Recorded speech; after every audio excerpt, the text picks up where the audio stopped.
Good morning YouTube. Welcome back to Nutkin Farm. It's a beautiful winter's day here. There's a bit of a westerly wind, but for the next 10 days or so the forecast is very stable, about 7 to 21 degrees and not much cloud in the sky. Always be the occasional cloud, but it's an absolutely beautiful time of year to visit the northern rivers. It's a fairly well kept secret that it's a nice time to visit, but certainly the plane up this Friday before the June long weekend was very full and the prices weren't cheap. As soon as the long weekend goes though, you can get from Sydney to Ballina for about 60-70 bucks if you're good with your planning. So I've come back to the farm. I'm going to be doing a little bit of work in the coming week, and I just thought I'd give you a bit of an update. The second round harvest's happened. I don't know what exactly my crop will be. I don't have high expectations though, because there was really nothing more in the 344s. What you see in front of you here is a Carraro based harvester. Now this is the kind of setup that Nick Savage reckoned was the best of all. You can see the great big ag tyres on the Carraro, which is a four-wheel drive unit, and it can get across some pretty nasty terrain. What you see now in front of you is the big auger, which carries nuts from the harvesting head up through to this little dehusking unit, which is here, and there's a storage bin attached to the dehusking unit, and that's where it keeps some nuts. So it drops some husk in the field rather than put it back in the skip bin, and that has some cost efficiencies in terms of both dehusking and also transport. The sweeper head is up off the ground, but it usually moves along the ground, sweeping nuts into the path of the finger wheels, which you see here. And look, it's a heavier duty unit than the little nifty nabber that I've got. Certainly has some weight advantages in terms of hugging the slopes, and it's quite a good machine in terms of its pickup efficiency. To the trees themselves, well, you know, I've had plenty of reasons this year to curse the 344, but the latest of which is all this out of season flowering that's happening. Now you can see the flowers. There's more flowers here out of season than there was in season last spring. It's flowering all over the bloody place. Now, the problem is these things aren't going to turn into nuts. These out of season flowers will basically die before they develop any crop, because it's just not warm enough to develop anything else. But my agronomist came through and had a look with me. It's not overly concerned, because looking at some of the young foliage underneath, he can see a lot more flowering shoots develop that hopefully will flower next spring as well. If you take 344s as a bit of a biennial tree, then next year should be the good year. But at the moment it seems like the trees can't wait to get started. They've certainly had all the right nutrition, but for whatever reason they think it's spring now. And this is the sort of thing the agronomist was telling me. You can see these tiny things along the branches. Those are flower heads, and they're due to flower at the right time. So there's some good and bad in that news. You'd obviously rather flowering not happen now. Certainly one thing it can do is give a lifeline to pests like lacebug, which will feed on these flowers. You don't do a spray on them. It's not worth your while. But the problem with not spraying is then I guess you get to grow the next generation of bugs for a time when they will be a problem. But there's the 344s. The rest of the varieties, you know, we had a walk through the orchard and it turns out there's a few more 660s in the main old blocks. They've all done well. They're a good reliable variety. But the last fertiliser went down in April. It was meant to be March, but then the rain sort of stopped that. Went down in late April. My agronomist asked me to keep a note of when that was, because he likes to do soil and leaf tests, and that's the subject of this video.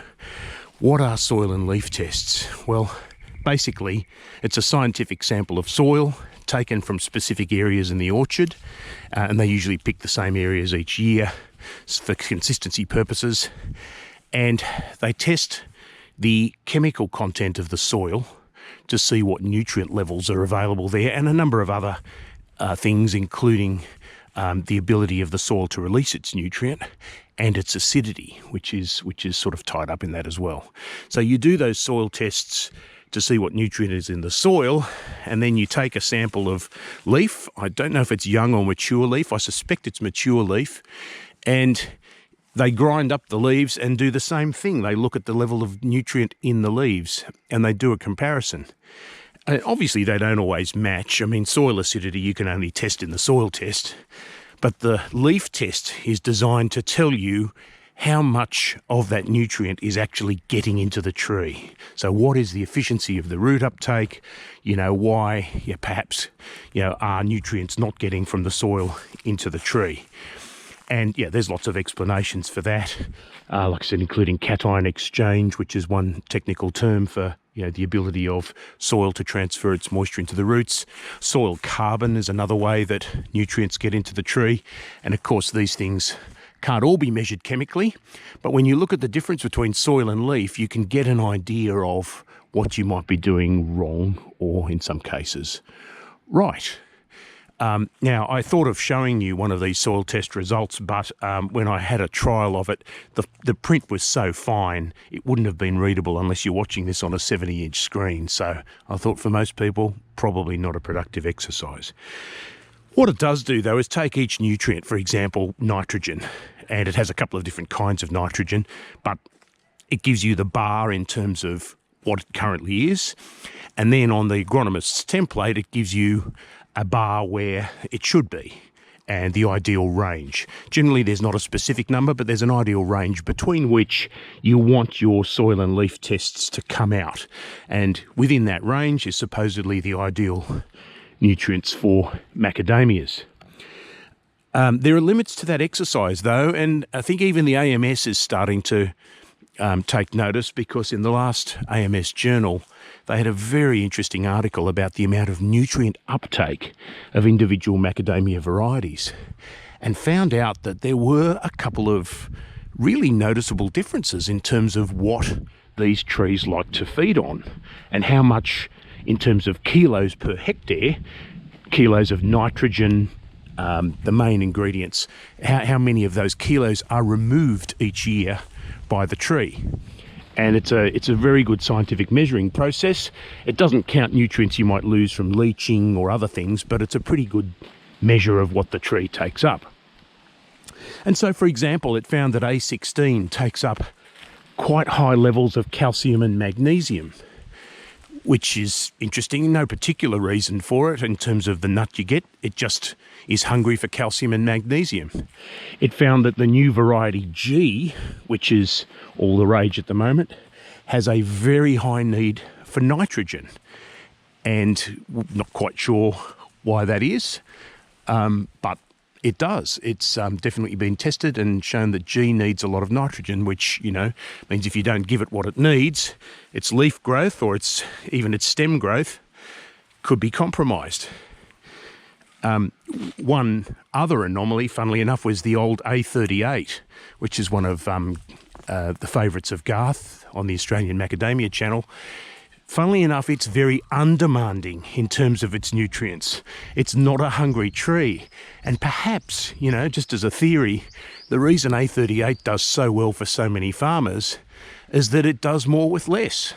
It seems to do more with less nutrients. It also does more with less canopy. It's a very, very canopy efficient and crop efficient tree. And so it sort of leads me to the conclusion, and I've said this to the agronomist and I'll say it publicly, I think the days are rapidly coming to an end when you can look at soil and leaf tests and say, well, this amount of nutrition is ideal for macadamias generally. And you're going to have to start looking at varieties and saying, okay, well, this is okay for the kind of trees we have in the block. But if, for example, you've got a block of A16, you're going to need more calcium and magnesium than you might if you've got a separate block of Hawaiians. And so I think where we're moving as an industry is very much more towards tailored nutrition, particularly where people have got large blocks of a single variety, maybe with only some pollinators. in between. The other thing I think it could be telling us is that macadamias generally are possibly hungrier feeders than what these current agronomist standards would have us believe. The actual ideal nutrition levels haven't been subject to a lot of review lately, and certainly one thing my agronomist is complaining about is that Hort Innovation and the AMS aren't spending any significant money trying to work out if it's the right or wrong level of nutrition. I know that Garth, if you watch his videos on the Australian Macadamia channel, he switched over to 6 feeds a year plus some compost. Now that's a very heavy feeding program, but he seems to be getting the benefit from it. Is it a sustainable benefit? Well, he'll find out, but it seems to me that people who are, in traditional terms, overfeeding the macadamias seem to be getting the better results. You can draw some comparisons with South Africa, where 6 tonnes a hectare is sometimes quite achievable, but South Africa's not a direct comparison with particularly the northern rivers. There's fairly good irrigation there, labour is cheap, and they're able to maintain trees at a very sort of exacting level to get that kind of crop. So in terms of the cost of producing the crop, it might not be so terribly different in the scheme of things. However, certainly as far as nutrition is concerned, a lot of the South African farms are feeding their trees almost double what we're feeding ours. So there it is with soil and leaf tests. The next big discussion, as I said, will be, are we feeding these trees enough? My own view for the 3-4-4s is that if they're becoming biennial and they only give you a crop every second year, it's quite possible they're being fed a lot less than they need in order to keep going on a year-to-year basis, because there are plenty of farms who don't have biennial 3-4-4s, or ones who combat it by having a good year and then consciously feeding the tree more to try and make it perform in the so-called off year. However, none of that's going to dampen my mood on a day like this. I am going to get on with some work. There's a beautiful breeze blowing and it's one of the best times of year to do it. Thanks for watching, guys. I'll be back in touch again shortly. Bye for now.